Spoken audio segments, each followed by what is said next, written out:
Your tights can last up to 10 times longer. All it takes is one simple trick.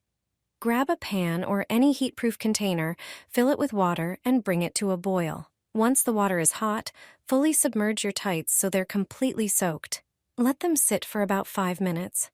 That's enough to warm and slightly soften the fibers. Then gently squeeze out the excess water, being careful not to stretch the fabric. Place the damp tights in the freezer for a few hours or overnight. After taking them out, let them thaw and air dry naturally. This process strengthens the fibers and makes them more resistant to daily wear and tear. Your tights will become more durable and less prone to snags and holes, which often show up after just a few wears. No more ladders, toe rips, or worn-out heels.